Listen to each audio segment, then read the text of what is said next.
Olá, pessoal, olha nós aqui de novo.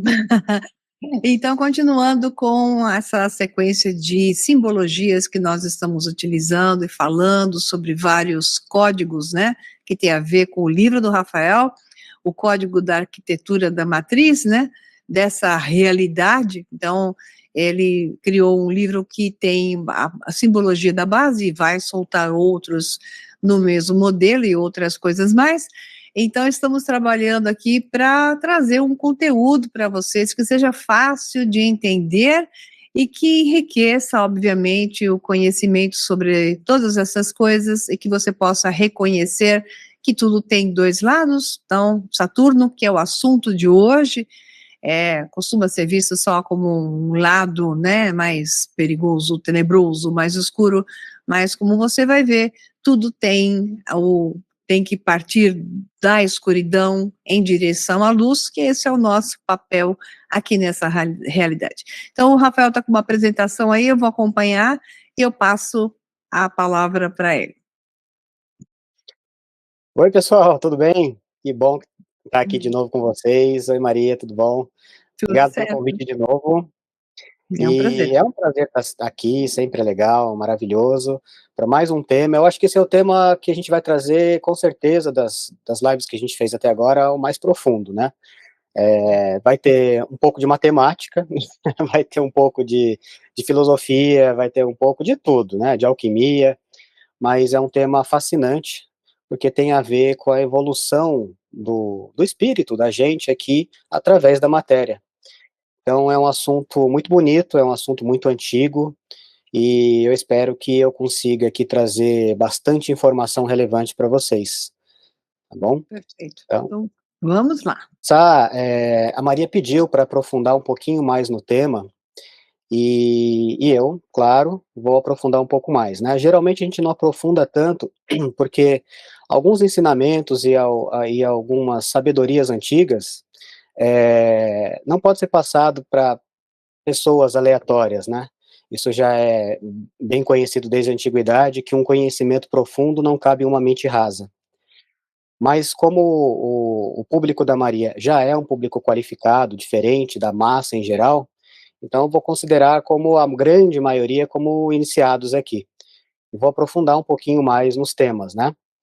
Porque, como diz a máxima, né, não se deve jogar pérolas aos porcos, mas aqui eu tenho certeza que cada pérola vai ser tratada com maior carinho, porque a audiência de vocês, em sua maioria, sempre, né, sempre tem ali os mais, né, mas a maioria são pessoas, Sim. são buscadores da verdade, e então vocês merecem esse trabalho que certamente algumas pessoas, alguns grupos trabalhariam isso aqui como uma coisa de não espalharia, né? Ficaria em um grupo interno ou uma escola, alguma coisa assim. Bom, vamos começar. Eu decidi começar, como é de praxe, contando uma mitologia, né? Eu sempre começo falando um conto, uma mitologia, e como a gente vai falar de Saturno, eu vou trazer a mitologia de Cronos, o deus do tempo, né? Cronos e Saturno é o mesmo deus, né? Cronos, no caso, é o deus grego, e o Saturno é o seu correspondente romano, né?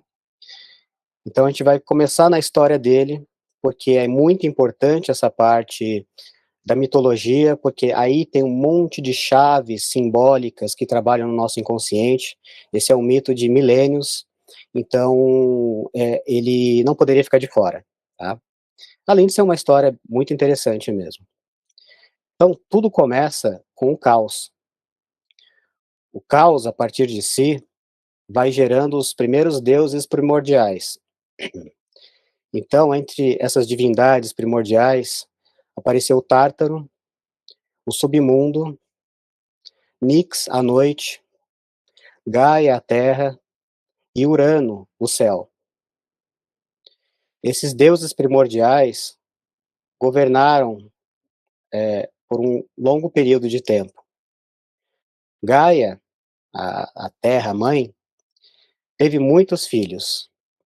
Então, com o Tártaro, ela teve os primeiros gigantes, né? Com o oceano, ela teve as criaturas marinhas, mas ela se casou foi com Urano, o deus do céu.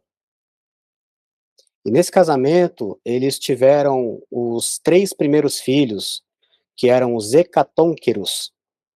Eram criaturas de mais de 100 braços, 50 cabeças, gigantes, com muita força e monstros horríveis, né. Depois, Urano fecundou Gaia novamente e eles tiveram mais 3 filhos, que é os famosos ciclopes, né, criaturas gigantes de grande poder e com um olho só. Após isso, Urano fecundou novamente Gaia e deu origem finalmente aos 12 titãs que a gente conhece na mitologia. Eles são 12, divididos 6 mulheres e 6 homens, né. Lógico, não é à toa, é sempre simbólico, força masculina e feminina, né, em equilíbrio no cosmos. E esses 6, o último a nascer foi o Cronos. Urano, vendo os primeiros 6 filhos que ele fez, os hecatônqueros e os ciclopes, ele não gostou deles e resolveu aprisioná-los dentro da própria Gaia. E aprisionou nas partes mais profundas da Gaia. Gaia não conseguia ver aonde eles estavam. Gaia ficou furiosa com Urano por ter aprisionado seus filhos e planejou se vingar de Urano, destronando ele. Então Gaia convocou seus filhos titãs e perguntou para eles qual deles ficaria ao lado dela para destronar o pai deles, Urano. Todos os titãs hesitaram, porque Urano era um deus tirânico, e eles tinham medo de que, se falhasse o plano de Gaia, eles talvez sofreriam punições severas. Mas apenas um, o filho mais novo, levantou-se e falou: eu participo disso, e esse era Urano. Urano topou participar de tirar o próprio pai do poder. Então Gaia combinou com Cronos para tirar o poder de Urano. E como é que eles fizeram? Primeiro Gaia, ela gerou a partir das suas entranhas uma foice feita de adamantina. Adamantina é um mineral mítico, né? Onde ele é o mineral mais resistente, ele é inquebrável, nada pode quebrar a adamantita. E a partir dela, ela fez uma foice para ele, para Cronos. Inclusive, a adamantita é a origem depois que veio o adamantio, que é muito conhecido, né, nas Rangers. histórias em quadrinhos. É daí que vem, tá, o adamantio, que o Wolverine tem, eu acho que o esqueleto dele é revestido de adamantio e tal. O Essas escudo do histórias. Capitão América, o braço como é que chama lá, do colega dele lá? Esse nome. Mas o pessoal está familiarizado com isso, né. Então essa ideia do adamantio, ele vem dessa mitologia, um metal, mítico. Então ela fez essa arma para ele, e eles combinaram o seguinte: Gaia iria chamar o Urano para fecundá-la novamente, e enquanto isso o Cronos iria ficar escondido. Então, quando Urano se aproximou de Gaia e os céus e a terra estiveram próximos o suficiente, Cronos apareceu de repente e castrou seu próprio pai, Urano. Ele jogou as genitálias do pai no mar, e aí esse esperma de Urano seria as espumas do mar, e que foi aí que gerou a deusa do amor. Foi daí que Afrodite surgiu, né, do mar, das espumas do mar. Ela já nasceu adulta. E do sangue do deus Urano também nasceram outras criaturas e outros seres, né? E aí, então, Cronos pegou seu pai e baniu ele. E então ele perdeu o poder de fecundação e perdeu seu poder e foi banido do reino. Com isso, Cronos subiu ao trono e tomou o poder de todo o cosmos. Mas só que Cronos não se demonstrou ser um rei melhor que seu pai, né? Ele também foi muito tirânico. Primeiro que ele não quis ouvir a própria mãe, não libertou os irmãos. Ele manteve os hecatônqueros e os ciclopes presos. E ele também não dividiu o poder com seus outros irmãos titãs. Ele reinou absoluto no cosmos e com mãos de ferro. Então ele resolveu se casar com a própria irmã, a titã Reia. Ele se casou com Reia, e quando ele se casou, ele recebeu uma profecia. E nessa profecia dizia que, assim como ele destronou o próprio pai, um dos seus filhos também ia destronar ele. Ele ficou neurótico com essa informação e ele passou a devorar os próprios filhos. Então, conforme Reia ia dando à luz a um novo filho, Cronos o devoravam completamente. Então ele fez isso com Hestia, com Deméter, com Hera, com Hades e com Poseidon. Na sexta gravidez de Réia, Réia bolou um plano. Ela estava cansada de seu marido devorar os seus filhos, né? Então, quando nasceu esse sexto filho, ela entregou para uma águia que levou até a ilha de Greta, onde essa criança foi crescer longe dos olhos do seu pai, Cronos. Mas Cronos, quando se aproximou de Réia e reivindicou o sexto filho, ela pegou uma pedra do rio próximo, embrulhou ela com mantos e entregou para ele. E ele engoliu de uma vez e nem percebeu a diferença. Isso é uma das metáforas mais bonitas assim sobre o tempo, que o tempo ele não liga se você é uma pedra, se você é uma pessoa. O tempo não faz diferença. Ele não distingue. Ele consome tudo sem distinção. Ele não tem percepção se é uma pessoa, se é uma árvore, se é uma pedra. O tempo passa e consome tudo. Essa seria a simbologia, né?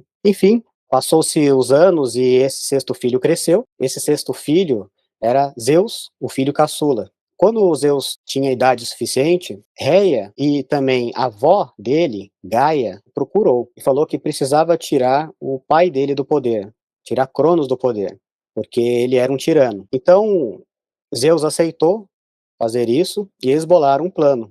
Zeus foi até o reinado de Cronos e se disfarçou de criado lá, do reino dele. E aí, quando o Cronos, em algum momento, sentiu sede, ele foi lá e foi servir um copo de água, mas essa água tinha um purgante, a própria Réia que tinha colocado lá. E, então, o Cronos tomou essa água, logo ele passou mal e ele começou a vomitar os filhos que ele tinha engolido. Então, um a um, ele foi regurgitando a Hestia, a Deméter, a Hera, o Hades, o Poseidon, né? Depois que ele regurgitou todos os deuses, eles fugiram de lá e se reuniram para enfrentar Cronos. Cronos ficou, assim, enfurecido com a traição, né? E aí, então, ele reuniu os titãs que ficaram do lado dele, e alguns titãs ficaram do lado dele, outros titãs ficaram dos lados dos olimpianos, né? Dos filhos de Cronos, e então começou a se armar uma guerra, onde cada lado tinha um exército. Tinha os exércitos dos olimpianos e os exércitos de Cronos. E essa guerra ela teria durado muito tempo.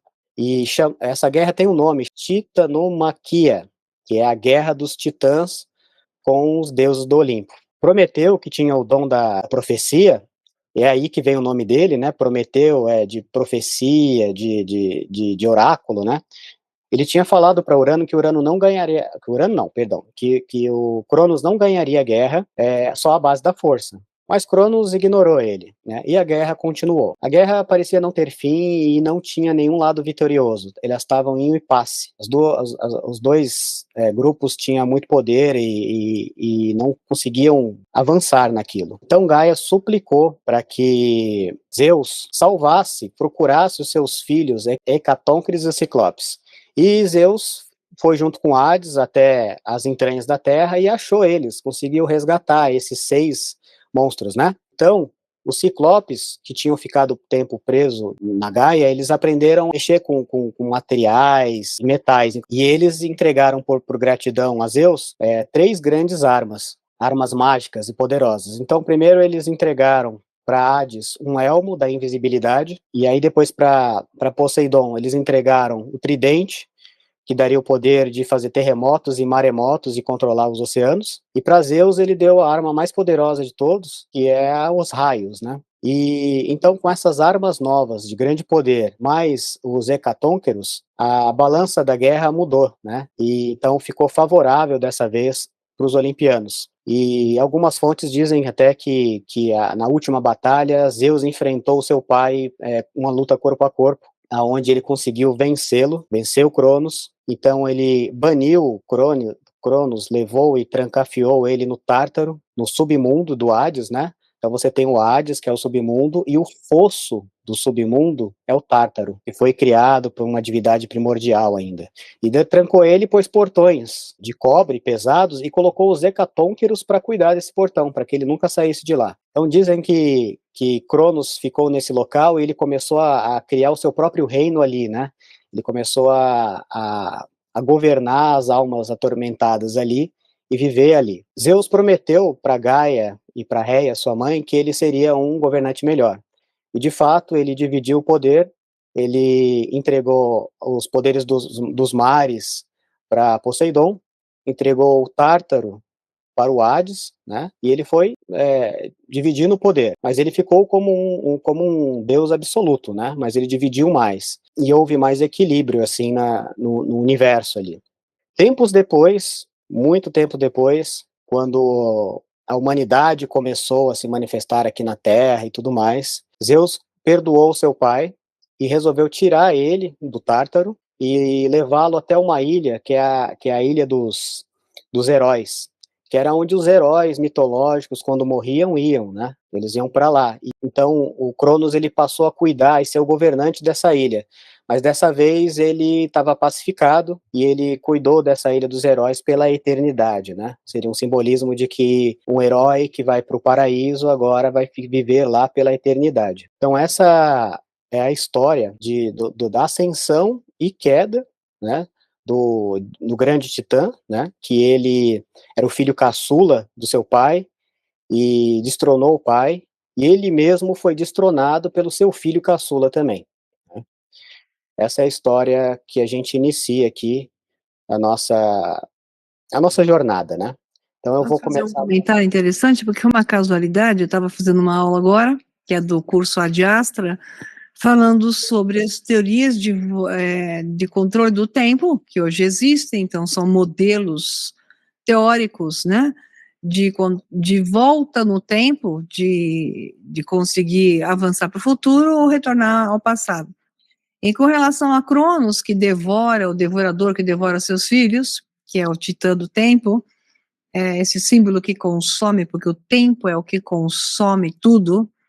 Então ele é entrópico, então ele é devorador, ele vai sempre adiante, entrópico porque é expansivo, numa linha só direcional, em direção ao futuro, e nunca em direção ao passado. Mas existe um desses modelos que se chama acompanha alguns modelos de retrocausalidade. Isso significa que um deles é um modelo circular, que se diz que você alcança retornando ao seu passado, causando uma interferência no passado a partir do futuro. Então, ele é um modelo circular, chama CTC, né, e um pouquinho mais de letras.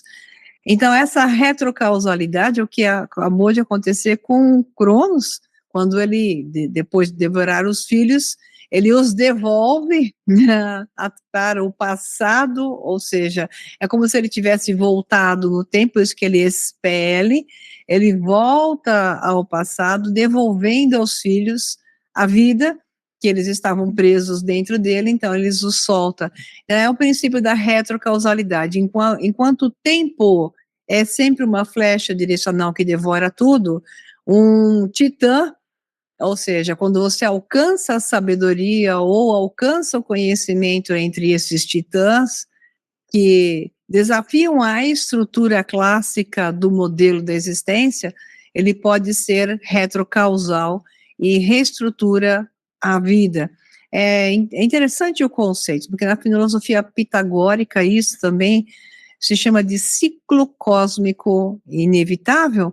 Entretanto, a ordem do cosmos é retrocausal, ela se auto-influencia e ela devora em direção ao futuro, mas retorna em direção ao passado, que é a própria imagem do Ouroboros.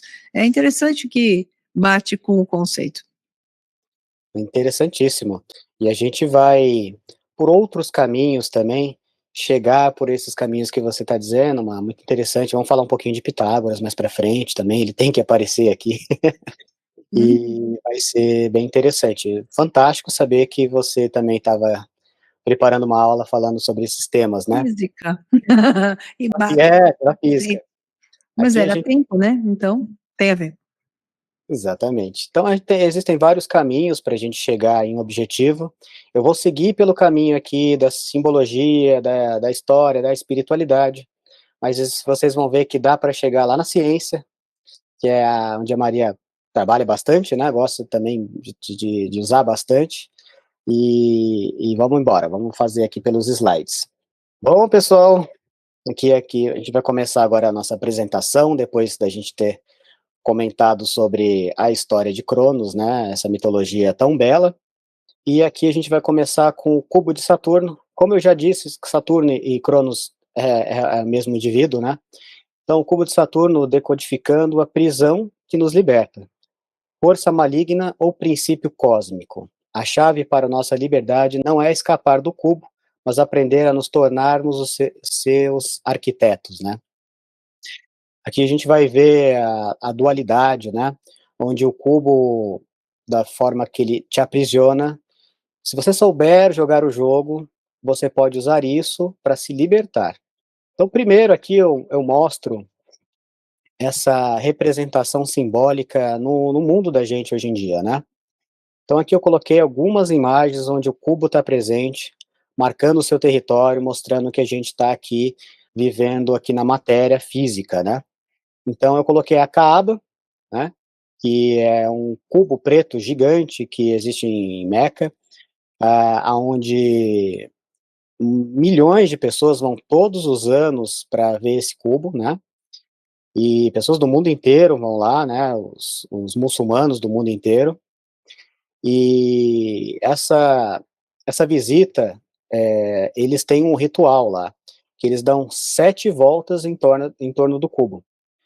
Ao longo aqui da apresentação, vocês vão ver que o número 7 e o número 6, os múltiplos de 6 ali, eles são números que estão relacionados intimamente com Saturno, né? Com Crono, Saturno. Estão ligados, assim, visceralmente com ele. Então eles dão 7 voltas ali, nesse cubo preto. Dentro desse cubo preto, tem uma pedra preta também, que é uma pedra de meteoro, né? E ela é uma pedra que está lá dentro desse cubo. Então, é uma referência simbólica até a pedra que Cronos engoliu no lugar de Zeus, né?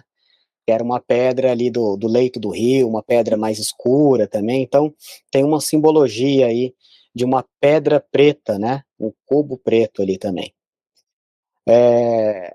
A gente pode falar muita coisa da Kaaba, mas eu quero mostrar outras imagens aqui em Nova York. Nos Estados Unidos tem bastante simbologia de cubo, né? Então, em Nova York ali tem uma peça ali artística de um cubo bem no meio da praça, com um monte de gente. Então, para sempre estar ali carimbando na mente das pessoas quem é que controla a nossa realidade física, né? Tem também aqui uma bacana aqui do Trump Towers, né? Que é em Istambul. Pelas minhas pesquisas, esse prédio não é do Trump, mas o Trump cedeu o nome para o bilionário que construiu essa torre, né? E ele colocou lá um cubo preto gigante ali. Para não dizer que é coincidência, também em Nova York tem a torre do Trump mesmo, né? Que a base dela talvez não dê para ver direito, assim, porque a imagem está pequena, mas ela tem vários cubinhos ali na base do prédio dele, né? Então, assim, tem um monte de cubinho preto ali e a torre.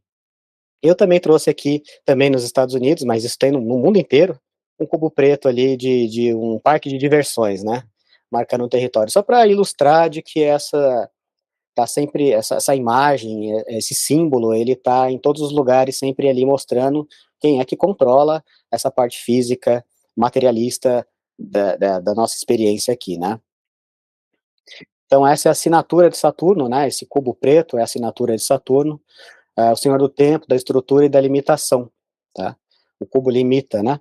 O grande professor cósmico que governa a nossa evolução através das limitações. Então ele pode ser um carcereiro que te aprisiona, ou ele pode ser um professor que te ensina, tá? Bom, falando um pouquinho de história, tem na origem, na Mesopotâmia, tem Ninurta, que era o correspondente aí de Saturno, né? Ninurta era apontado como Saturno lá, o astro no céu ali, Saturno era Ninurta. Então era um deus sumério, babilônico, né? Ele era o deus da guerra, da destruição e da agricultura. Então, ele sempre foi, assim, associado à destruição, né? E a renovação, né? Saturno sempre teve essa ligação, porque o tempo é assim, né? O tempo ele tem um começo e tem um fim, então ele sempre destrói, mas para depois construir algo novo, né? Então a agricultura é esse símbolo de algo novo, é uma coisa que você tem que plantar, tem que esperar um tempo para acontecer, para crescer, aí você retira, ou seja, você mata e aquilo lá volta a crescer novamente. Então o tempo é sempre cíclico. Então essa Ninurta era um deus da guerra, da destruição e da agricultura, um tempo cíclico, né. Essa referência, como vocês podem ver, existem há milhares de anos, desde que o mundo é mundo. Ninurta tem por volta de 5.000 anos, né, que existe essa referência simbólica aí. Eu pulei aqui na história, porque senão a gente vai ficar falando aqui, né, são milhares de anos de história. Então eu dei uma pulada aqui e eu fui já para a apropriação abraâmica, né, da palavra sabá, porque sábado seria o 7º dia, o dia de descanso, né, de Deus, e é o dia atribuído a Saturno. Então, sabá é um nome, na verdade, fenício, que é para o nome para Saturno, né, que depois se originou o nome de sábado, né, e que os abrâmicos ali, os judeus e tal, absorveram esse conhecimento, né. Eh, porque eles foram absorvendo muita coisa dos fenícios, porque os fenícios também eram um povo semita, né. Então era natural que essa ideia fosse sendo passada em algum momento. E aqui também eu coloquei o quipá, né, que não é um símbolo judeu, mas romano da submissão da lei e da estrutura.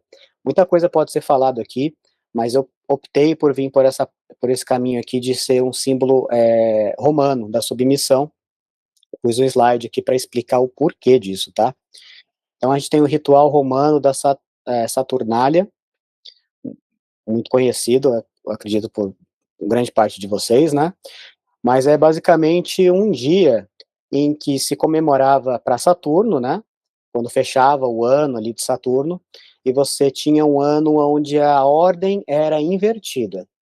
Então, os escravos, eles ganhavam um chapeuzinho, que é essa figura de baixo aí, que tem um cone, e a Maria fala muito sobre isso em algumas aulas, muito assunto sobre isso, mas aqui eu vou falar só da parte especificamente dos romanos aqui, mas é um símbolo, assim, que tem muita coisa para falar. A Maria fez um curso inteiro, falou muito tempo sobre isso, inclusive, assim, é muito legal.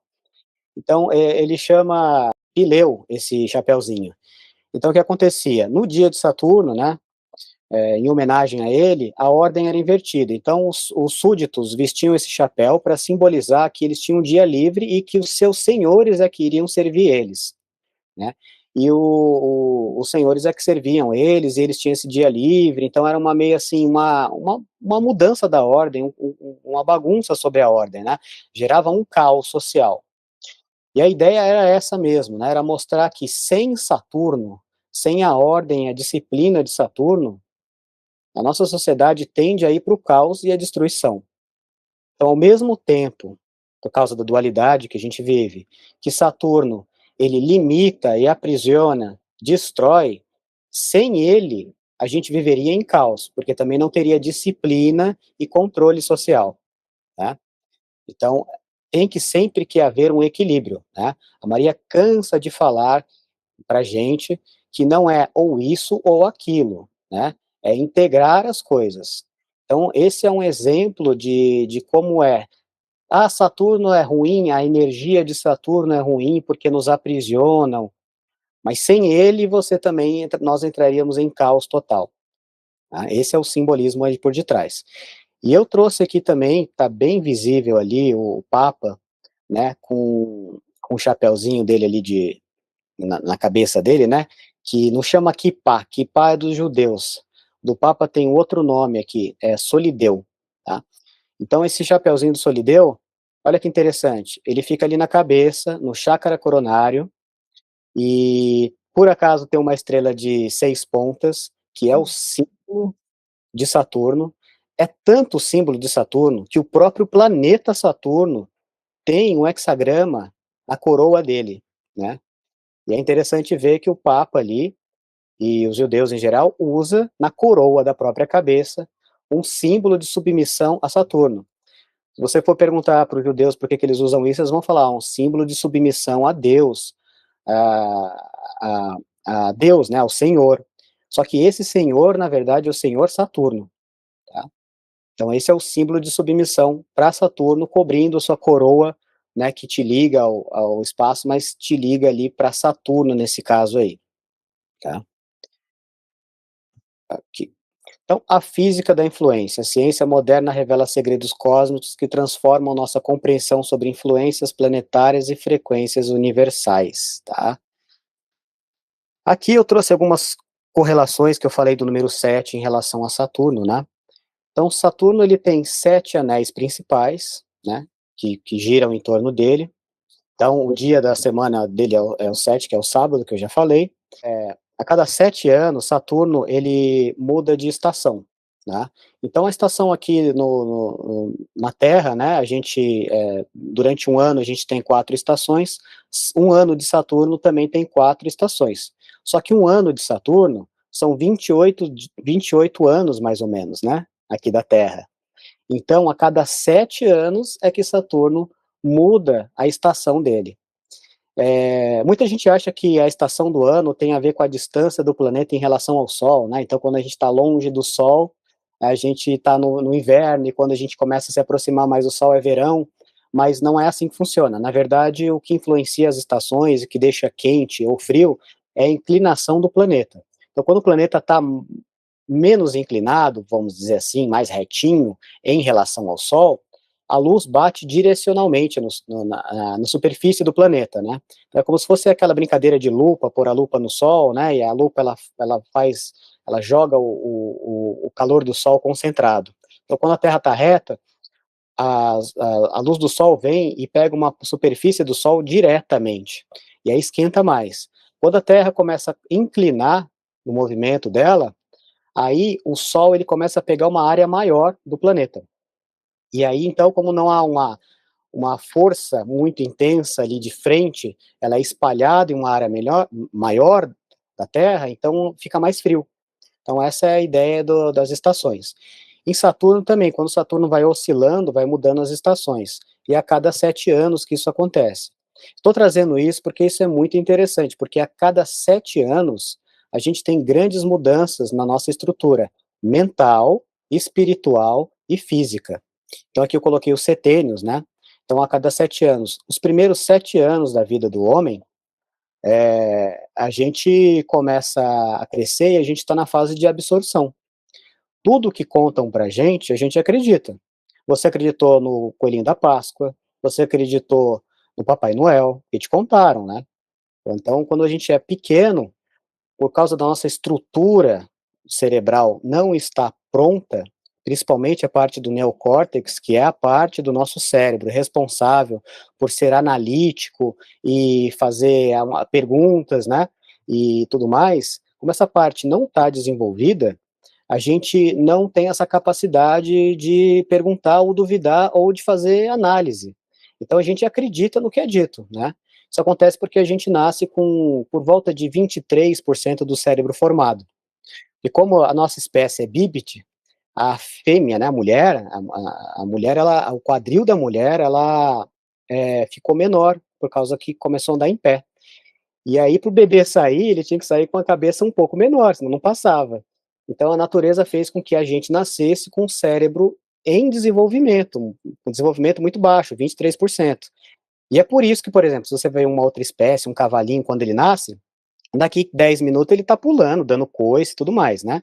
O cavalo nasce com quase 80% do cérebro formado. A gente não, a gente vai, só para andar, a gente demora quase um ano, ou um ano, né? Para começar a andar por causa dessa formação cerebral. Então, nos primeiros 7 anos, a gente entra nessa fase de absorção. Aí, de 7 anos até os 14, né, mais 7, a gente tem uma grande mudança que vai acontecendo. Lógico, pessoal, que 7 em 7 anos é uma expectativa média, né, que eu estou dando aqui. Tem gente que é um pouquinho mais avançado, tem gente que demora mais, mas 7 é a média. Então, você entra na fase de modelação dos 7 aos 14, que é aquela fase que o jovenzinho começa a observar mais os pais. O pai fala, ó, não mente pro vizinho.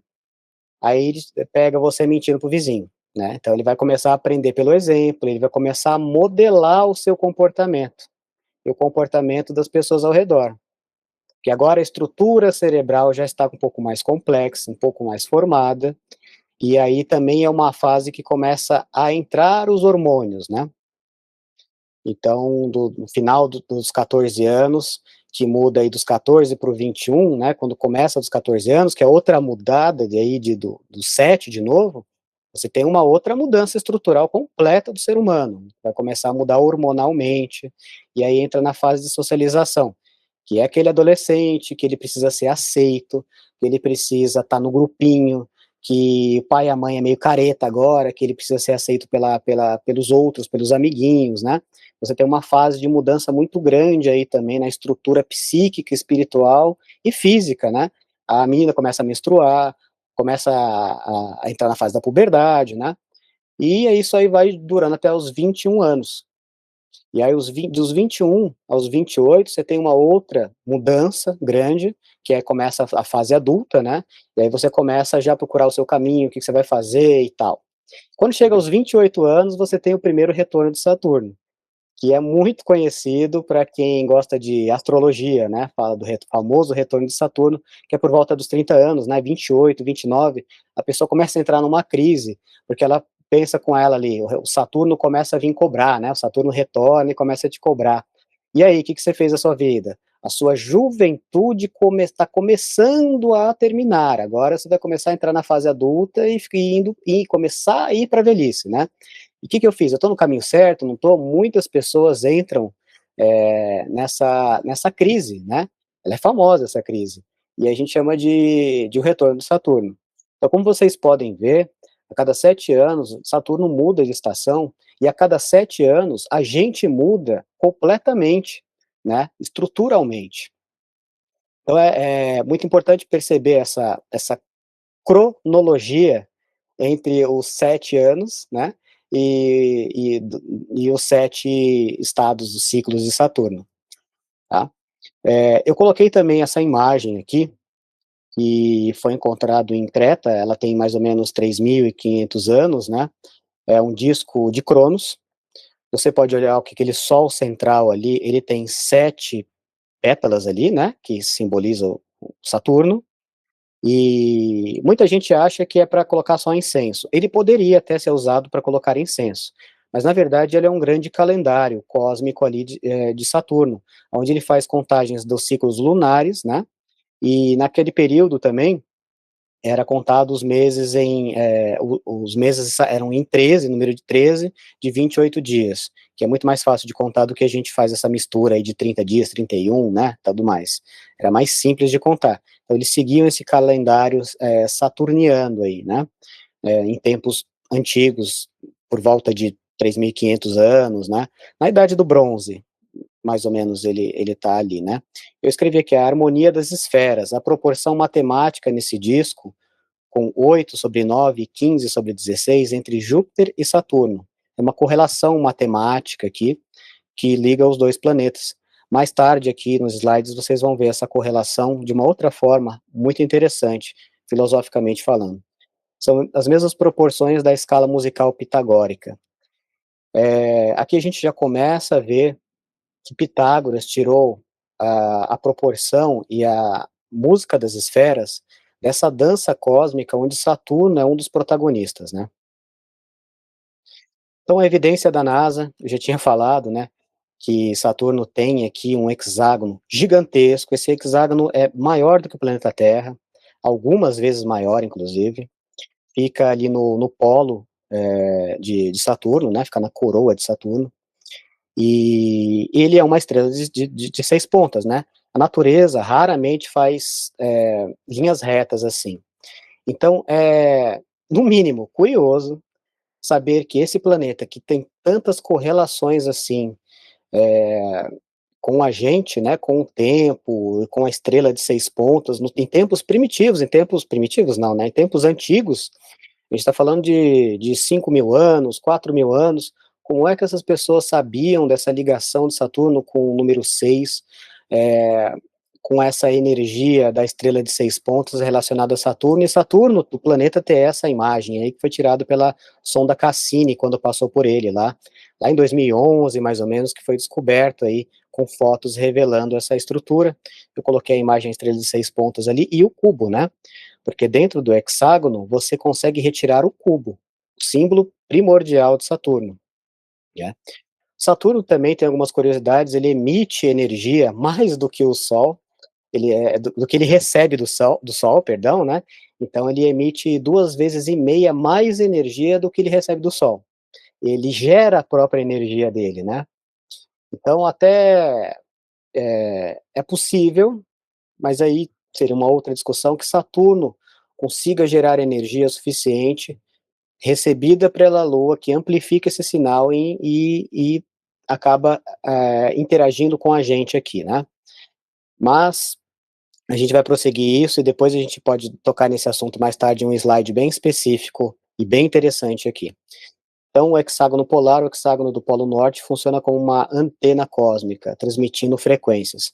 E realmente Saturno emite muitas frequências, e essas frequências a cada 7 anos muda, porque o planeta vai mudando de posição, e a cada 7 anos ele muda a frequência, mas é uma frequência bem interessante a frequência de Saturno, assim, que ele emite, né, frequências de rádio dele.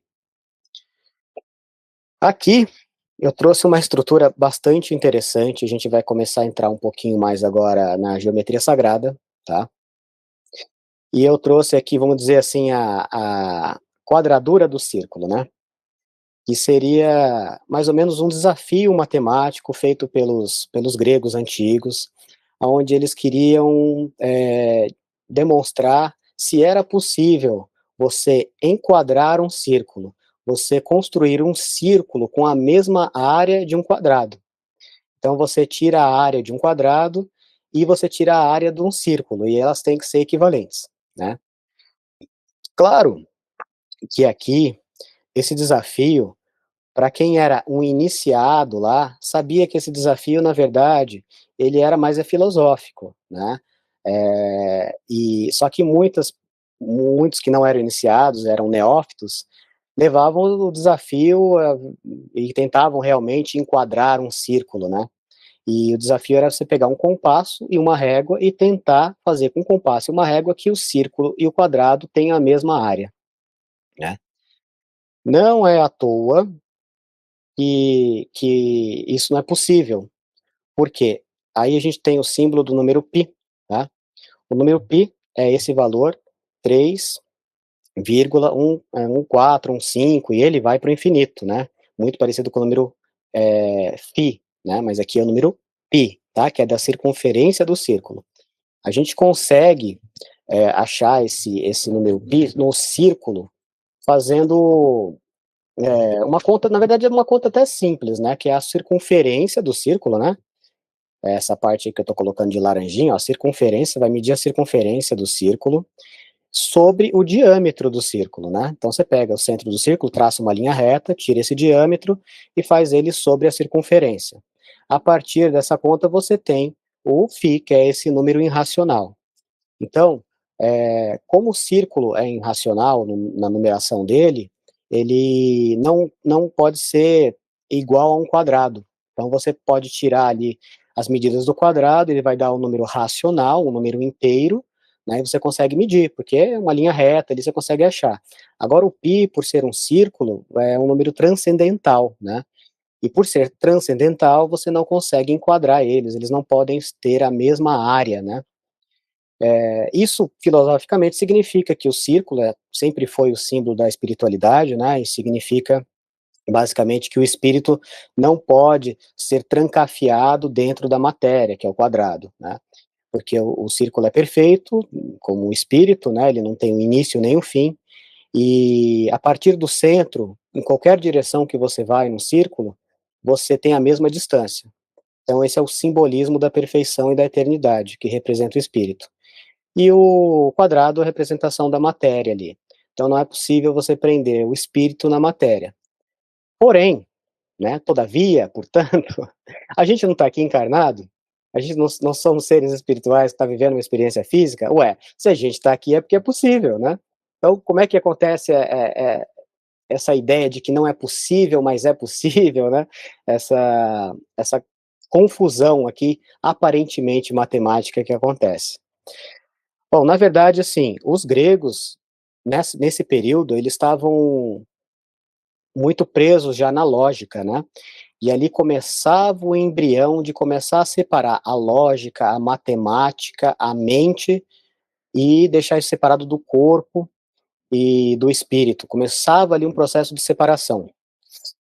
Mas os iniciados e o povo que veio antes mesmo, que ensinou inclusive os gregos, os egípcios, eles não separavam as coisas, era tudo junto, era tudo misturado. Então a ciência, o espiritualismo, o espírito e a carne eram uma coisa só. Só para demonstrar que essa ideia da quadradura do círculo, ela posteriormente foi o que gerou o símbolo maçônico, tá? Os quadros do quadrado e o compasso do círculo, né? Então, vem daí, dessas ideias filosóficas, que vem esse símbolo antigo. Isso é interessante. Então, aqui eu coloquei, ó, a grande pirâmide de Gizé, sempre é pirâmide, né? É a solução em pedra para esse enigma, para solucionar essa parte de, ué, se o espírito não pode ser aprisionado na matéria, como é que a gente está aqui então, né? Suas proporções únicas criam uma harmonia onde o perímetro de sua base quadrada a circunferência de um círculo criado por sua altura são quase idênticos. Vou explicar isso, tá?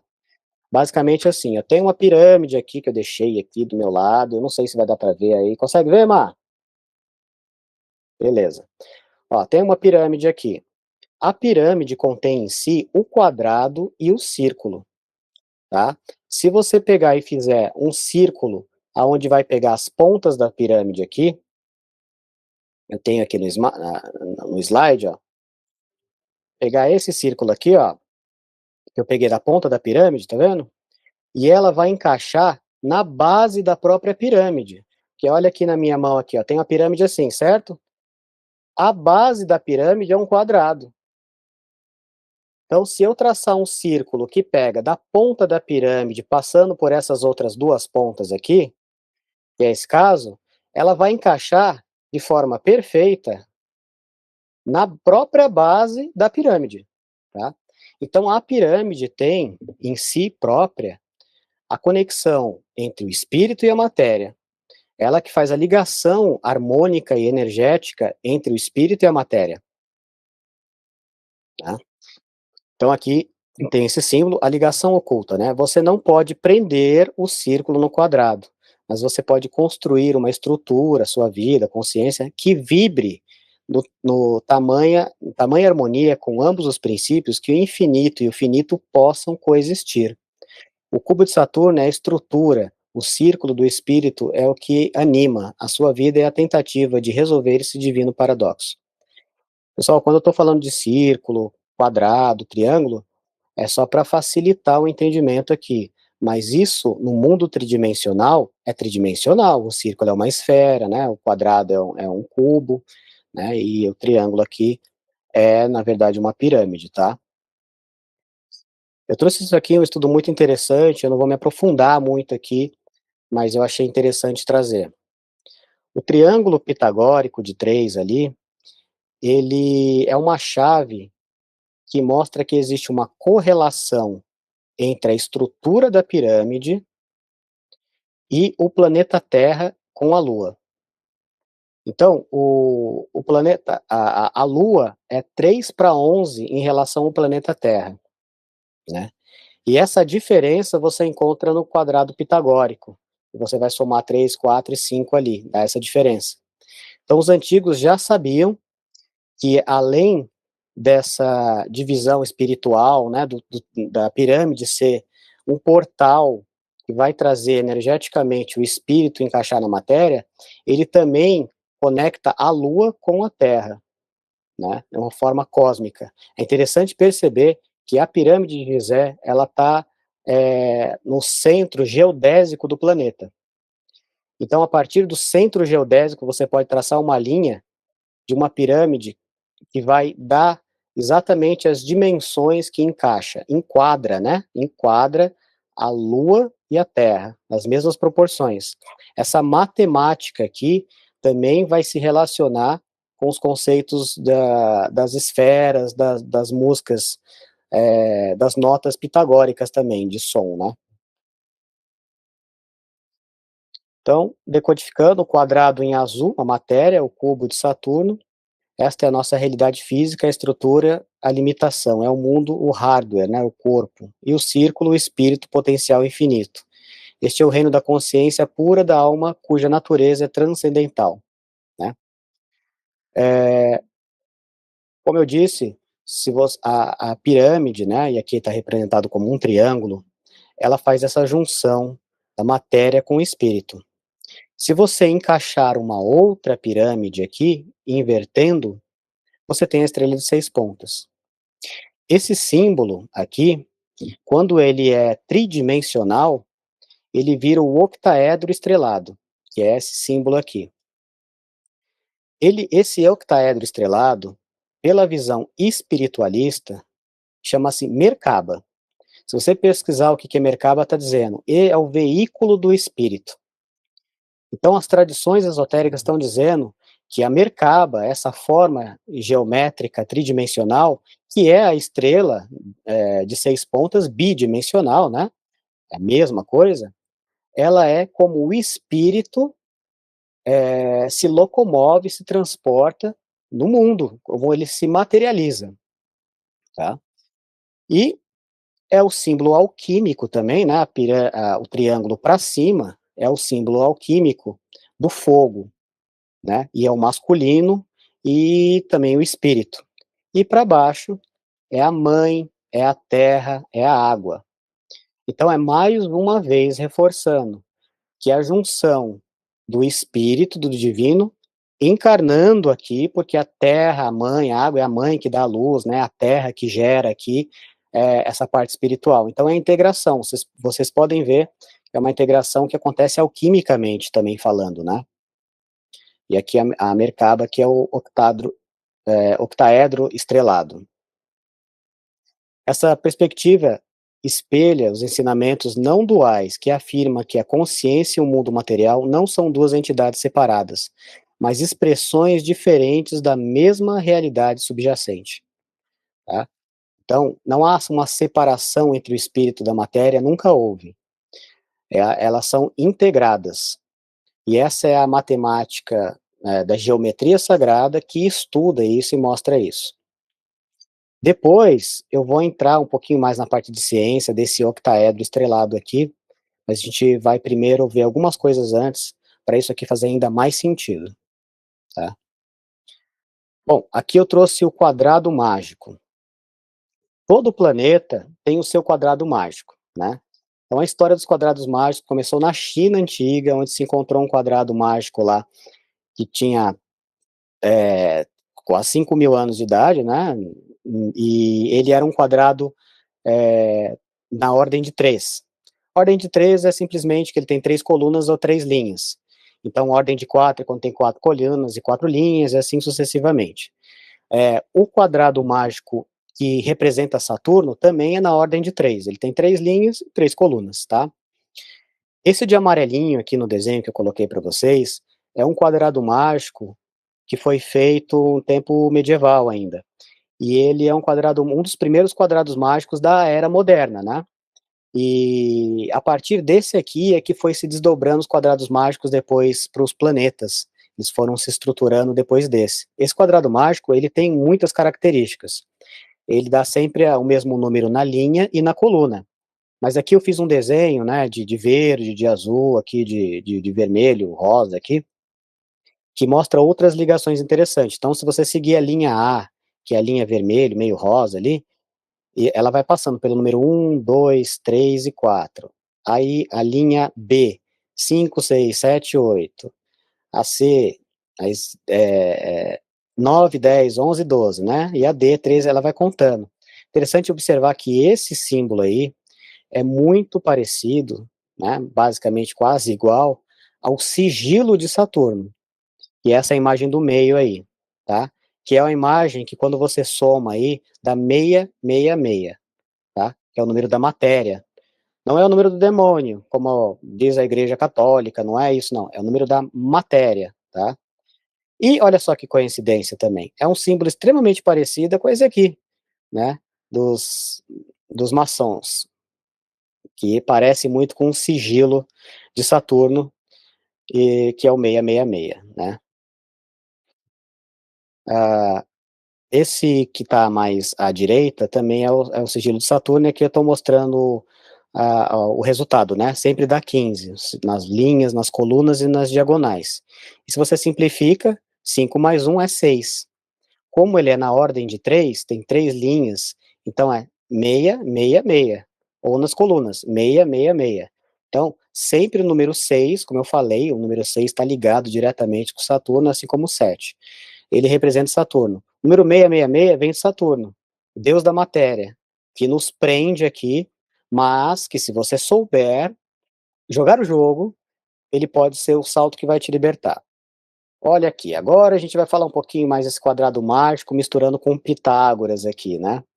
Então eu juntei 3 quadrados mágicos de Saturno, aonde cada quadrado mágico aqui, cada linha, cada coluna vai dar 15, que, simplificando, vira 6. Então é 666, 666, 666, 3, né? E ele gera dentro de si um triângulo. Esse triângulo que está dentro aí, por incrível que pareça, o ângulo dele, o grau dele, adivinha? É 60 graus, 60 graus, 60 graus. 666 de novo, né? E se você criar um outro triângulo ao contrário, você tem aí a Merkaba, né, a estrela de 6 pontos, ligado diretamente a Saturno, e o número 666 de novo aparecendo aí, né? Muito interessante. Então, o Tetractis foi nomeado pelo filósofo grego Pitágoras e percebido como um símbolo do cosmos. O Tetractis era considerado, assim, por Pitágoras, um dos símbolos mais fundamentais do universo. E a gente está começando a entender o porquê, né? Então, era tão importante para os pitagóricos que eles consideravam como a base da estrutura do universo em termos de aritmética. E a gente vai ver que realmente é a base da estrutura do universo quântico, né? Da estrutura quântica do universo. Então, a geometria, cosmologia, os pontos representam os números e suas descidas simbolizam a ordem ou o desdobramento da criação do universo, conhecido e a crença a crescente complexidade de sua manifestação. Aqui eu trouxe algumas imagens, né, para mostrar aqui dos estudos das esferas, né, dos 10 números pitagóricos, formando esse triângulo que tem 60 graus. A Maria fala muito sobre esse símbolo, eu acho, inclusive, que teve o presencial, né, mas você abordou esse... vídeo que eu coloquei aqui, que é a Tetractis, é o primeiro ponto no ápice, é a unidade, aí os 2 pontos abaixo é a dualidade, 3 pontos é a manifestação da criação, e os 4 pontos é a matéria, a realidade. Então, unidade, dualidade, criação, manifestação e a realidade. Matéria, então, 4 pontos, que é o cubo, né? Que é o cubo. Então, é lindo ver como tem uma junção aqui da matemática junto com a filosofia, né? Isso é uma estrutura muito boa de ver, muito linda de ver. A gente vê aqui nos desenhos também que você pode extrair o cubo através desse triângulo, né? De várias maneiras possíveis. Então, triângulo pitagórico. Bom, aqui eu vou falar um pouquinho de matemática, vai ficar meio Telecurso 2000, se liga aí na revisão. E atenção, se liga aí que é a hora da revisão. Só para dar um entendimento melhor, né? Então a gente tem aqui o triângulo retângulo pitagórico, né? Famoso aqui. Então a gente tem aqui na ordem de 3, na ordem de 4 e ali vai na ordem de 5. Então, basicamente, você faz as somas aqui, né? Vamos supor que esse quadrado aqui, ó, é o número 3. Esse aqui, maiorzinho, é o número 4, está em pé em 90 graus. E aqui, que é a hipotenusa, é o número 5. Então, o que a gente aprende na escola? Que a soma dos quadrados dos catetos é igual ao quadrado da hipotenusa, né? Então, o que significa isso aqui, falando um pouquinho de matemática? Bem rápido, tá? E se eu colocar o quadrado aqui, levar ao quadrado o número 3, eu tenho 9, né? 3 vezes 3, 9. 4 ao quadrado é 16. E a hipotenusa ali 5 ao quadrado é 25. Então o que acontece? Se eu somar aqui o 9 com 16, ele vai dar 25. Então a soma dos quadrados dos catetos, né, 3 e o 4, é igual ao quadrado da hipotenusa. Então essa era a matemáticazinha do simples do triângulo pitagórico, né? Foi 9 mais 16, 25. E aí, olha que interessante. Se a gente transformar esse quadrado mágico e junto com o triângulo pitagórico, e a gente substituir aqui o 3, o 4 e o 5 pelos quadrados mágicos dos planetas, você tem uma ideia, principalmente filosófica, muito interessante. Porque Saturno é na ordem de 3, Júpiter é na ordem de 4 e Marte é um quadrado mágico na ordem de 5. Então a junção, a soma de Saturno com Júpiter, você vai ter Marte ali, né? O que significa? Saturno é na ordem de 3, o quadrado da estrutura, da limitação e do tempo, a fundação. O Júpiter é o símbolo, o quadrado da expansão, da ordem, da benevolência e da organização.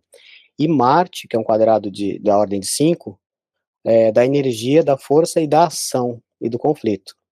Então a lição oculta é a seguinte: para que a ação de Marte, né, que é a hipotenusa ali, o resultado, para que a ação seja perfeita e harmônica, ela deve ser o resultado do equilíbrio entre a estrutura e a estabilidade de Saturno com a ordem de Júpiter. Qualquer ação que não seja construída sobre uma fundação de disciplina, que é Saturno, e sabedoria, que é de Júpiter, resultará em caos, não em uma manifestação divina. Então, para nós, seres que estamos vivendo aqui por uma experiência física, a gente precisa aprender a ter a disciplina que Saturno oferece, a sabedoria que Júpiter oferece, para que a gente tenha uma ação no mundo que seja reta, honesta e limpa, tá? Esse é um segredo filosófico por detrás dessa matemática tão bela, e é por isso que essa matemática até hoje ela existe, é ensinada nas escolas, os neófitos não sabem disso, mas isso é uma estrutura mágica que nos ensina que se a gente quiser ter uma harmonia aqui no planeta Terra, na parte terrena, a gente precisa ter disciplina, sabedoria, para que as nossas ações sejam corretas. Por isso Eles que codificaram é só uma observação, por isso que Saturno está ligado ao ciclo da consciência, que você falou, 777. Então, esotericamente, Saturno é o guardião final da transcendência, né? Ele representa o último planeta visível a olho nu, o limite do sistema solar clássico, o anel do tempo, e na jornada do iniciado, por isso nas sociedades secretas, ele visa ultrapassar Saturno, que é romper a roda de Sansara, transcender o tempo e a matéria, alcançar o reino além dos anéis. Então, combina com essa parte que você estava falando. combina perfeitamente, nossa, é isso mesmo. Então aqui, o cubo, o carbono e o código 666, né? Como a gente viu, Saturno está ligado com o número 666, né, 666. E ele tem na estrutura dele, inclusive o próprio planeta Saturno, além de ser um símbolo, o próprio planeta em si tem ali um hexágono nele, que é a estrela de 6 pontas. Então o cubo e o hexágono, né, é a mesma coisa, basicamente, né, a mesma estrutura, só que uma é em 2D e outra em 3D. Quando você olha para um cubo em 2 dimensões, a sua forma oculta é um hexagrama, a estrela de 6 pontas. O hexagrama é o carbono, a estrutura molecular do grafeno. Então, o grafeno, o carbono, a estrutura que forma o carbono, ela se forma ali em hexágonos, né? Estrutura da matéria. E o carbono 12, que é o isótopo mais comum, ela possui 6 prótons, 6 nêutrons e 6 elétrons, né? 666 na estrutura dela. Então, a conexão é irrefutável. O cubo, a estrela de 6 pontas, a estrutura do carbono, número 666. Isso aqui é basicamente uma prova, uma afirmação de que Saturno realmente tem a energia que controla a matéria, já que o carbono é o símbolo alquímico, nem alquímico, é um símbolo científico, né, da matéria em si, né.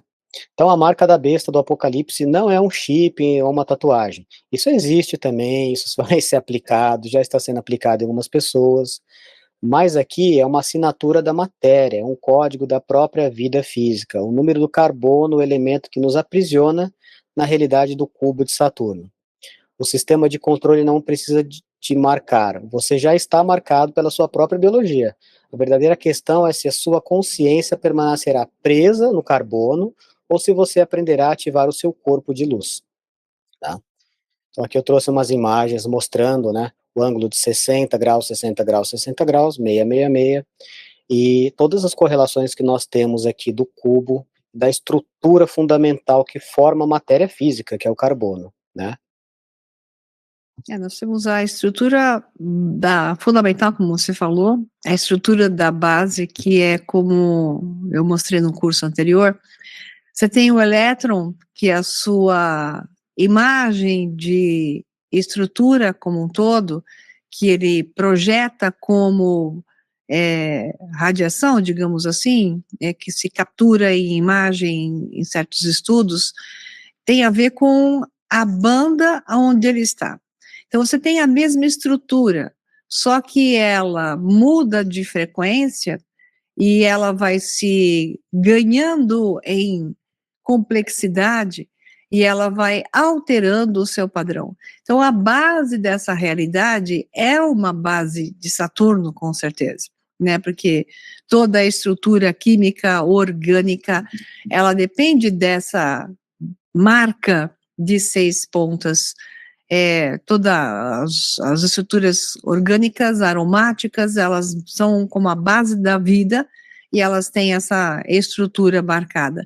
Mas a forma fundamental é uma coisa, a que segue aí é a complexidade da forma e o seu padrão de energia, ou seja, em que banda de valência, igual o elétron ele está, a sua aparência é alterada. Então, os seres humanos, eles têm uma marca básica, nós estamos em uma realidade básica, entretanto, nós temos todo o potencial de alterar isso, porque a mesma marca te dá 2 caminhos, o da prisão e o da liberdade, por complexidade. Quando se aumenta a complexidade, se ganha a liberdade. Perfeito, maravilhoso. É por isso que o autoconhecimento é tão importante, porque da mesma forma que a estrutura de Saturno, ela te protege, ela também te aprisiona. E o que Uhum. vai definir, em que estágio você está, é o seu conhecimento para você conseguir superar isso através disso, né, superar Saturno através Em do próprio inglês Saturno. a gente chama isso de building blocks, né, então essa é uma estrutura building blocks. Por isso que aumentando a complexidade, você transforma uma realidade em outra. Então é a mesma coisa aqui, você utiliza essa mesma estrutura e da forma como ela vai se ligando, as estruturas aromáticas são transformadas e geram por emergência novas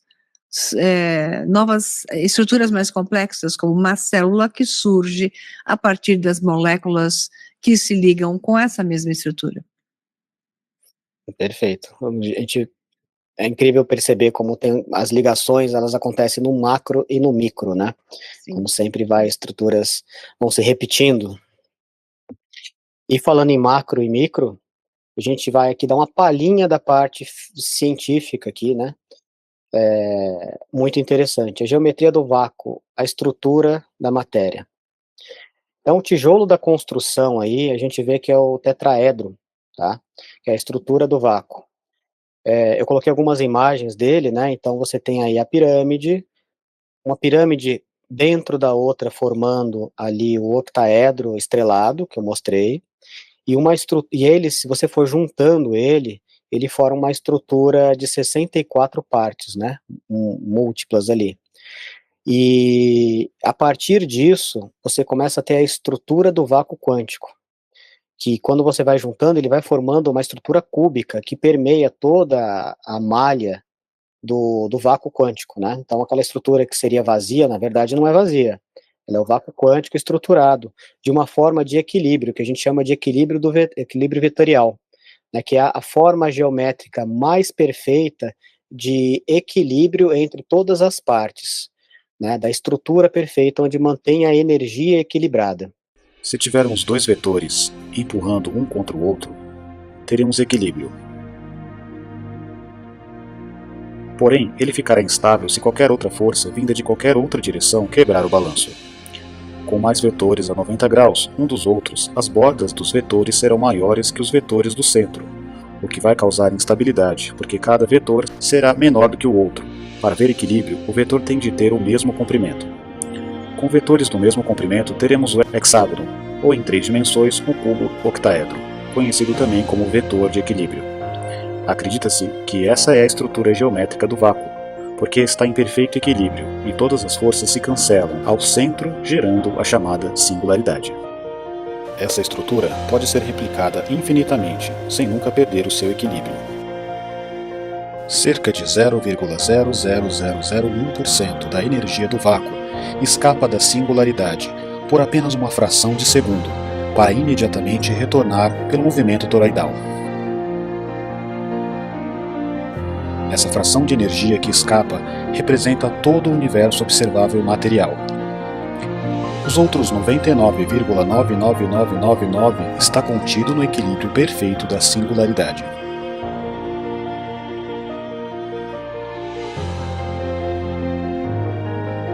A molécula da água, principalmente em seu estado sólido, tem as mesmas características geométricas do vetor de equilíbrio, sempre com 6 lados iguais formando um hexágono, a forma 2D do vetor de equilíbrio.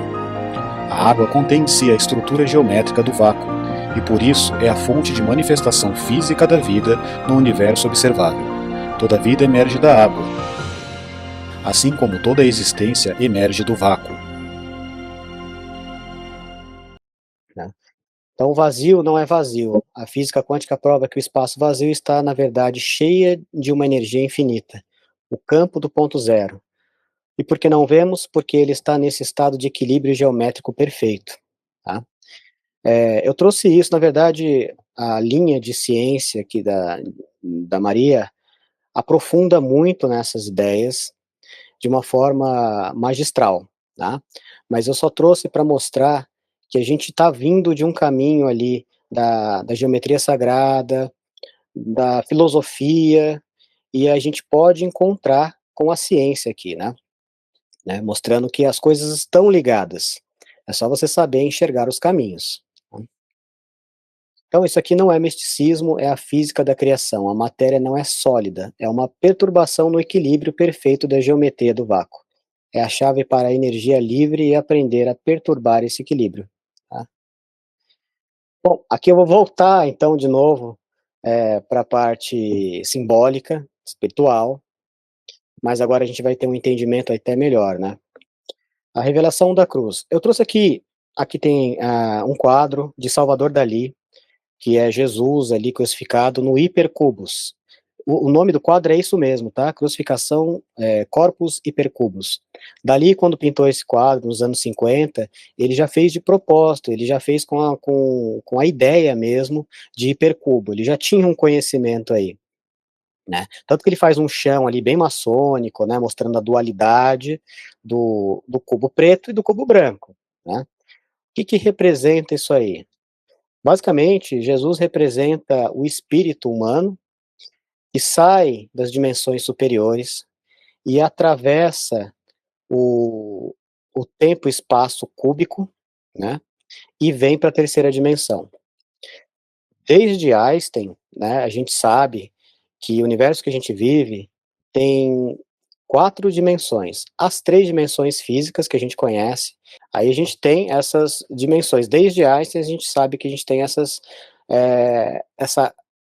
quarta dimensão, né, que é a dimensão tempo e espaço, que é uma dimensão não física.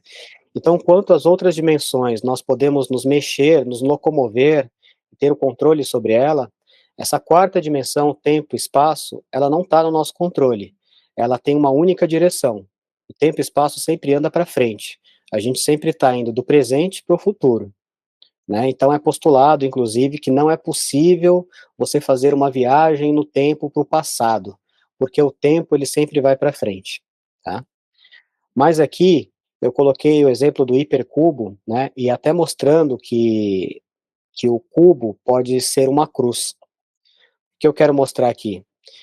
Que o espírito, quando vem descendo para a terceira dimensão, ele passa pelo hipercubo do espaço e tempo e reduz a velocidade dele, reduz a energia dele para uma terceira dimensão. Então ele se sacrifica para uma dimensão superior para ter uma experiência física aqui. A representação de Jesus no hipercubo é isso, é a passagem do espírito descendo para se sacrificando para vir para a terceira dimensão, ter uma experiência física aqui, através do hipercubo, que é o espaço-tempo, né? Tem até aquele filme famoso que eu e a Maria gostamos bastante, eu acho que todo mundo gosta, todo mundo que gosta de ciência acha interessante, que é Interestelar. o Interestelar, né? E ele mostra muito interessantemente como é que funcionaria esse hipercubo, né? Mostra até o personagem principal entrando nesse hipercubo e tendo uma viagem ali, uma viagem física no espaço e no tempo, né? Coisa que a gente não consegue fazer, a gente não consegue é, viajar fisicamente no tempo, né? Mas ali ele mostra uma estrutura que foi criada por eles, né? Eles chamam de eles, onde você consegue viajar fisicamente, o tempo e o espaço vira uma estrutura física que você pode ir para lá, para cá, para o passado, para o presente. Quando a gente encarna aqui na matéria, a gente perde essa capacidade de viajar no tempo. O tempo passa a ter só uma linha para a gente seguir. A gente se sacrifica para ter essa experiência. Essa é a ideia que ele colocou aí no quadro, né? Então, a arquitetura da psique.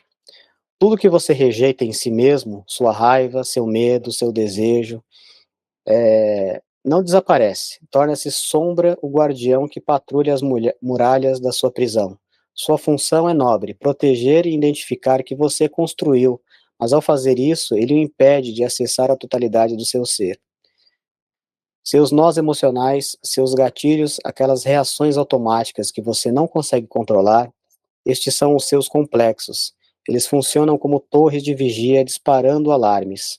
Ansiedade, raiva, medo. Toda vez que algo ou alguém ameaça as paredes do seu cubo, eles se protegem da dor, mas te impede de crescer. O que eu quero dizer com isso? Que o grande cubo que te aprisiona, na verdade, está dentro da sua mente. Aí é que está o cubo que realmente te aprisiona. É aquela famosa saia da caixinha, né? O que aprisiona o ser humano é a mente dele.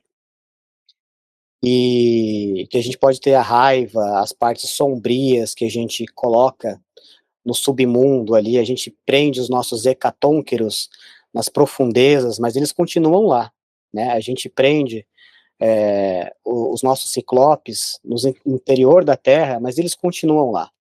E só quando a gente aprender que a gente precisa resgatar eles, honrar eles, para que eles nos tragam as verdadeiras armas capazes de nos libertar da nossa mente.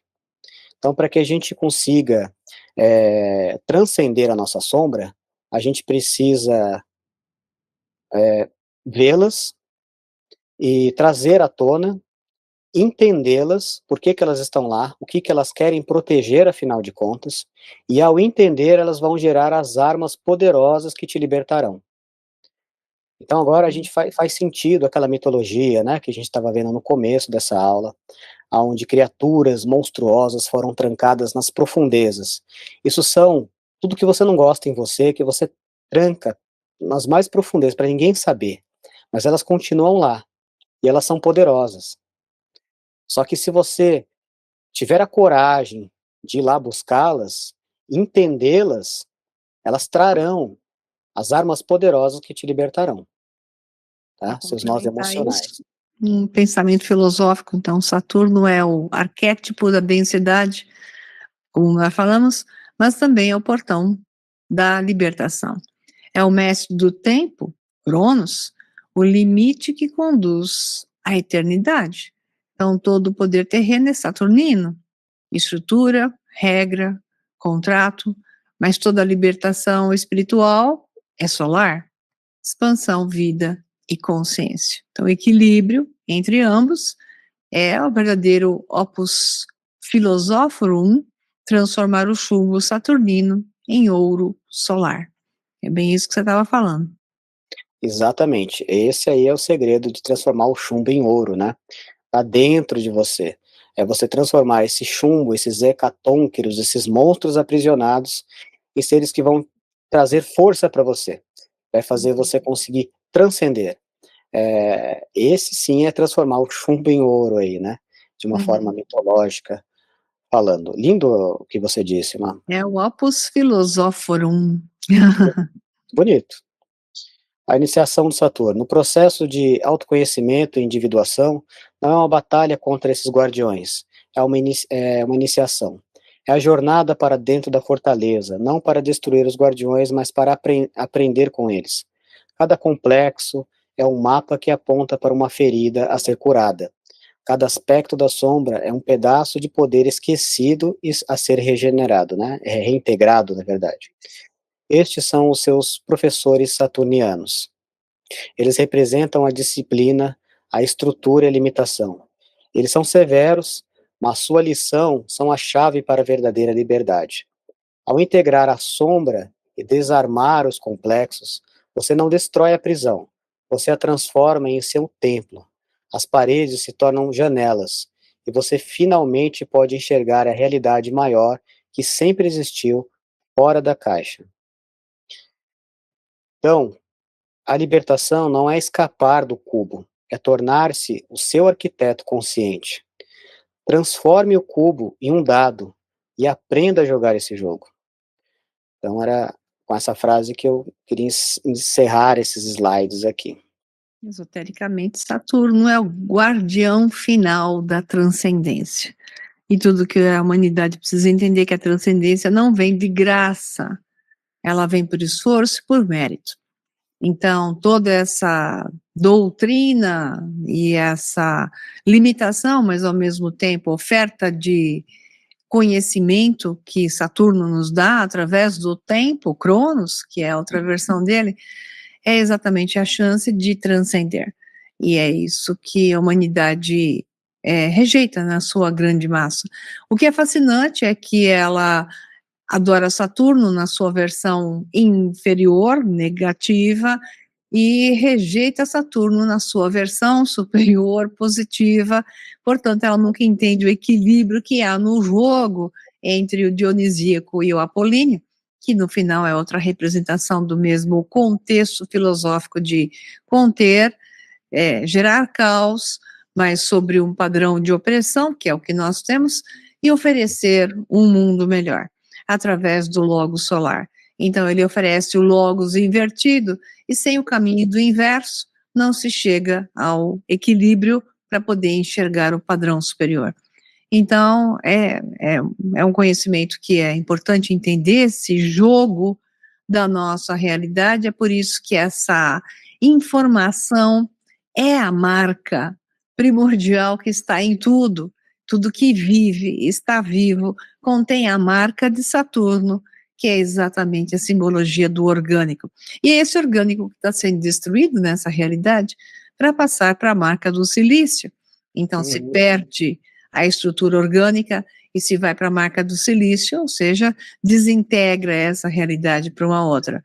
Mas isso é escolha da humanidade, né? Porque ela não faz nada a não ser se manter presa no aspecto inferior e não caminha no processo da transcendência. Perfeito. Na própria mostra que Saturno primeiro foi trancafiado lá nas profundezas do Tártaro, né?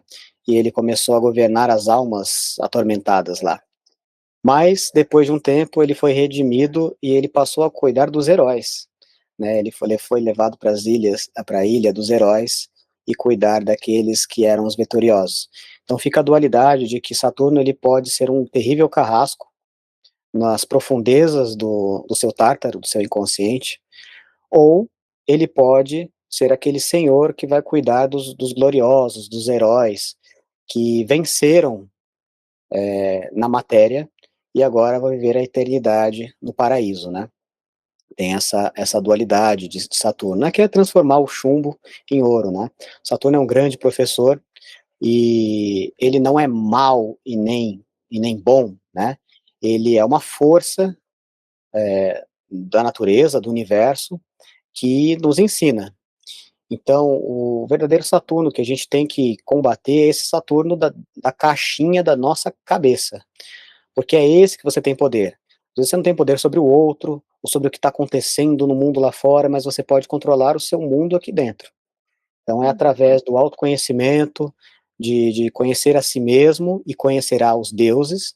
Essa frase já está lá no templo de Apolo há pelo menos há quase 3.000 anos, né, e ela continua sendo verdadeira, né, porque a verdade ela é eterna. Então conhecer a ti mesmo e conhecer ali as partes mais sombrias de si, trabalhar com elas, entendê-las, o que que elas querem proteger afinal de contas, porque cada parte de você não quer destruir você, ela quer te proteger, mas de repente de uma forma negativa, de repente de uma forma que está te trazendo mais prejuízo. É necessário que você tenha coragem de entrar nas profundezas do seu tártaro, enfrentar esses seres, porque eles vão te trazer a força que você precisa para combater todo o mal, né. E aí você vai sair do Tártaro e vai viver com os gloriosos na ilha lá dos heróis. Pegando É carona isso. com você, Saturno, então, como o segundo Sol, ele astronomicamente reflete pouca luz, como você falou, e possui um sistema de anéis que o faz parecer um Sol invertido, uma coroa de sombra. Mas esotericamente é o Sol oculto, o Sol da noite. E eu, porque eu Ele é uso um o sol nome negro, do Sol negro no meu ele é um sol livro, negro. né? O Sol negro, que ao mesmo tempo é o Sol níger dos alquimistas, é a base para a transmutação. Então É, representa a consciência oculta por trás da matéria. O Sol espiritual que só é revelado ao iniciado, que atravessa o tempo e a morte. Então é necessário morrer para a prisão, para conhecer a verdade. É por isso que a iniciação maçônica sempre faz a morte, né? Traz a ideia da morte para a transcendência, através da escuridão, chegar à luz suprema, que quando você passa pela iniciação, te colocam aquela luz extremamente forte nos olhos, depois da escuridão, aquela luz impressiona a alma, né, e faz com que a pessoa entenda que há uma luz superior, maior. Claro que no caso deles a intenção é outra, mas simbolicamente o sentido seria esse: buscar a luz verdadeira, o sol que está ali acima, e não o sol que está abaixo, mas a partir do de baixo é que se chega acima. Só que para atingir o de cima, você tem que morrer para essa vida, para ascender para uma nova. perfeito. É interessante que se você pegar o quadrado mágico do Sol, ele vai dar número 11, né, sempre vai dar 11, é um quadrado, mágico que dá Transformação, 11. Se você for transcendência. isso. E se você for somando esses números, adivinha que número vai dar? 666. Uhum. Então há uma ligação realmente do Sol com Saturno, onde o Saturno seria o segundo Sol, o Sol oculto, né, o Sol negro. Tem uma Ele é a ligação. outra metade, né, exato. Uhum. Então eles estão realmente ligados sim, alquimicamente, né, tudo tem uma ligação profunda aí. Até eu não trouxe o quadrado mágico do Sol, mas qualquer um pode pesquisar e vocês vão ver aí que a soma é 111, e você vai somar e vai dar 666 também, que tem correlação com Saturno. Quem representa a metade da fração áurea? Tem um vídeo meu que está no canal, quem quiser ver, antigo, por sinal, que fala da verdade da matemática do 666 e usa a raiz quadrada de 666, que leva exatamente a fração áurea, e tem uma continha que é feita que a gente percebe exatamente que é a polaridade inferior de uma polaridade superior, e que a resultante é o número de ouro, a fração áurea. Então, a fração áurea contém as duas polaridades. E o nosso objetivo nessa realidade é encontrar o que a fração áurea mostra, é o belo. O belo é a estrutura de tudo, é o equilíbrio, é a forma que gera esse estado de expansão. Então, a gente entra em contato com o belo e expande a visão, encontra a ressonância, a semelhança nas formas da natureza. É o segredo da matemática desse universo. Então, Saturno representa uma metade, mas é um print de base que necessita ser encontrada através do conhecimento da verdade e passar para um outro mundo, que é o que eu chamo de, quando os alunos começam na escola, eu digo bem-vindo às novas realidades, porque ele passa a transcender de um estado para o outro. Se ele se dedicar bastante, ele vai encontrar as novas realidades. É isso, Rafa. Mandou bem, ficou ótima a apresentação, gostei bastante, por isso que eu fiquei bem quieta. É uma honra. Então, se você prestou atenção, porque se você gostou, já estou feliz, que eu tenho certeza que o público vai gostar também. Com certeza. Né? É um assunto bastante interessante. Quem está aqui gosta desse tipo de assunto, então eu espero que eu tenha contribuído, pelo menos de alguma forma, aí, para um aumento de consciência, aumento de conhecimento, por essa nossa busca, né? Todos aqui estamos para buscar e um vai ajudando o outro. Maria, muito obrigado pela... Eu agradeço. E como sempre, eu vou deixar o link do seu livro na descrição do vídeo e também no primeiro comentário que eu fixo, tá o link para quem quiser comprar o livro físico, quem quiser comprar o livro digital, vai estar o link lá disponível para o pessoal poder comprar o seu livro. Logo será seus livros. Já estou trabalhando em outros aí, porque o pessoal tem até perguntado, né? Então, mais para frente vai dar certo e a gente vai publicar mais materiais da continuação, vamos ver aí o que nos aguarda, né? Mas é isso, quem puder comprar o livro, quem ainda não tem e se interessa por esses assuntos, quer saber um pouco mais. Nessa apresentação eu trouxe coisas que não está no livro, mas tem coisas aqui, que tem coisas no livro que não está aqui, né? Que eu deixei lá no livro e não está aqui. Então isso acaba complementando nosso conhecimento, a nossa apresentação aqui. Né? Então, vamos lá, espero que gostem do livro, espero que tenham gostado da apresentação aqui. Muito obrigado, Maria, pela essa participação. Agradeço. Estou gostando de fazer esse quadro aqui nosso, tá bem legal, e a gente combina depois para fazer outros assuntos interessantes. Deixa aí no comentário, pessoal, que vocês querem que a gente aborda, né? Me siga lá nas redes sociais também, eu vou deixar aqui o meu Instagram, para quem quiser seguir lá, sempre estou postando coisas interessantes sobre esses temas, né? Segue a Maria também, se você tá aqui e não seguiu, né? Deixa um like no vídeo aí, viu? Assistiu até agora e não esqueceu de dar o like, né? Dá o joinha aí pra gente, por Sempre favor. esqueço de falar isso. A maioria das pessoas assiste e esquece de dar o like. Então deixa um like aí, se inscreve no canal, aquela coisa toda que os youtubers gostam de falar, tá bom? É isso. Joinha. Joinha. Obrigada, pessoal. Obrigada, Rafa. Até a próxima, pessoal. Tchau, tchau.